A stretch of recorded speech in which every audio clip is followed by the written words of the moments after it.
Okay, today I want to show you how to add a web font to your website.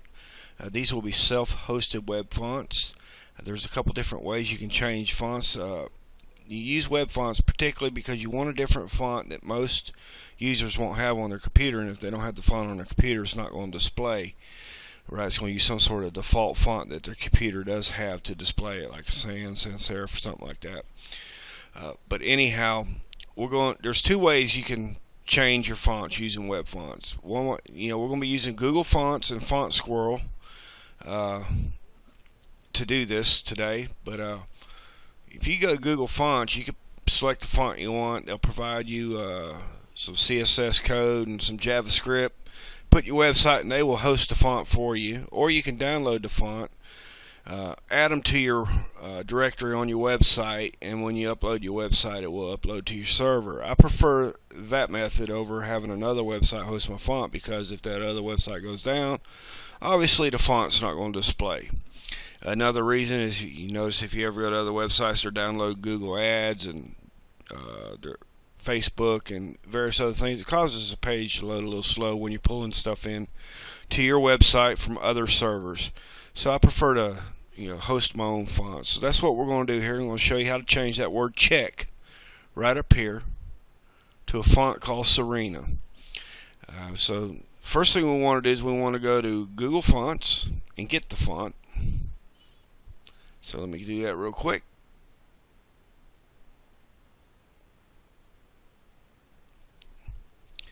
And we will type it here. There we go. I'm going to go ahead and add this to my collection. And then up here you see you can download your collection. And I'm going to download it as a zip file here. And we're going to create the folder where my website's located, so that way when I upload it, it will upload as well. I have my website on the XAMPP Apache web server on my computer for testing purposes. So it's in htdocs here. Find it. There it is. Assets. I'm going to put it in my asset folder. A new folder called fonts. Whoops. I like to keep everything in small letters. And another new folder called Serena. S-A-R-I-N-A. Alright. I'm going to go ahead and save that. And we're going to go back to that folder because we got to unzip it.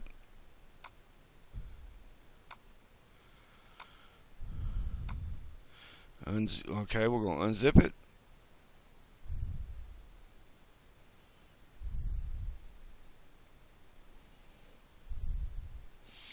And let's go ahead and delete this. And we now have a Serena folder here. Now you see we have here the True Type font, TTF. This one here, we're going to go to Font Squirrel, and we're going to use our font generator at Font Face Generator to convert it to 3 or 4 other fonts that Dreamweaver is going to use, because other browsers, it's going to select the fonts for various types of browsers. So let me go there. And if you notice here, we got the at Font Generator, Font Face Generator. So I'm going to go ahead and upload this. Go back to my computer, into my server here.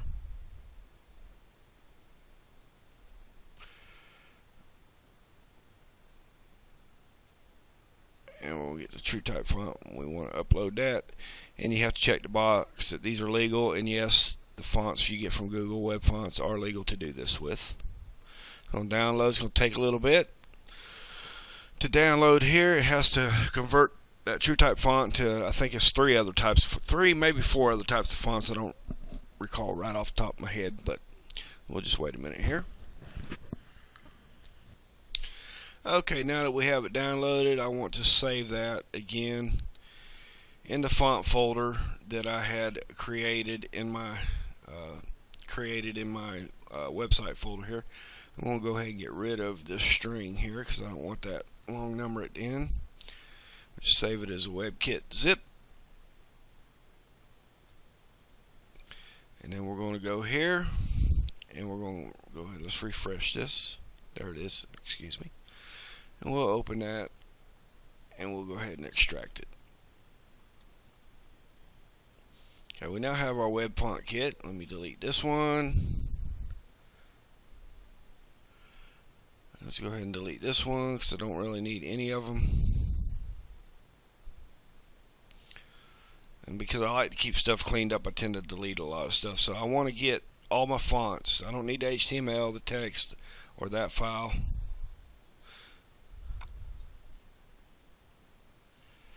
We'll keep that file in there. We're going to go ahead and pull all this out.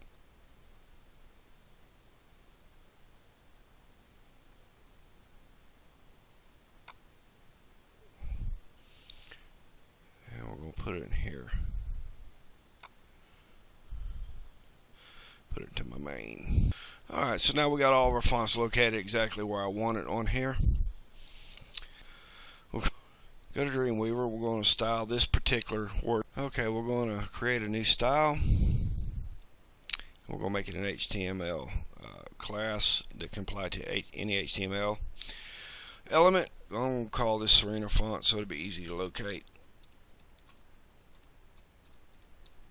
I have it targeting my main CSS that I'm going to be using. Instead of creating a new style sheet, I want to keep all my CSS in the same sheet. So we got OK. I don't want to use the fonts that are already available. I want to use my new font. Now these are what's on your computer here. You can also use these here if you want, but those most likely are not going to be on anybody else's computer. These most likely will be on everybody else's computer. So, but what I want to do is I want to do web font. I'm going to add a font. I'm going to look for the EOT font here, and go to my assets folder, fonts, Serena. And right here we have the Serena regular web font EOT. That's what I want. Now when I selected that, it recognized the other three fonts. So it was three. And it pulled them all for us, all in one shot. So I'm going to check. I have properly licensed the above font. Just click OK. And click Done. And click OK. Go ahead and put this in the list. And click OK. I'm not going to apply anything because I haven't selected the word check yet, so we're about to do that. Okay, and now we're going to go ahead and change the font right here. And I'm targeting the H1 tag. If you'll notice down here, I have the H1 tag being targeted. So I'm going to select from the list. And if you'll notice, it changed a little bit. So let's take a look, see what happened. See, there it is. It changed the font for me. Go ahead and turn that off because it's not quite big enough. I want to go ahead and change the size. Now the size that I want is not listed here. I want it to be 96. I know that because I've already done this once. So I'm just going through it again for this video. So I'll just go ahead and enter that, 96. Enter. And it's now you see it's gotten quite a bit bigger. Now let's take a look, see how it actually looks. And there's the look I was going for. This is fairly easy to do. You host your own web fonts. You don't have to worry about someone else's server. You don't have to worry about the extra load time it causes to pull that from someone else's server. And anybody that comes to your website will be able to see them because you're hosting the web font for their browser to look at. And I hope this helps someone. And I just want to let you know that I have other videos, other free video tutorials on Photoshop CS6, Illustrator CS6, Dreamweaver CS6, and a few other things at my blog, and just some enjoyable reading there as well. So I invite you to go to skeeterz71.com. That's skeeterz71.com, all one word, and take a look, see what I got, and have a good day.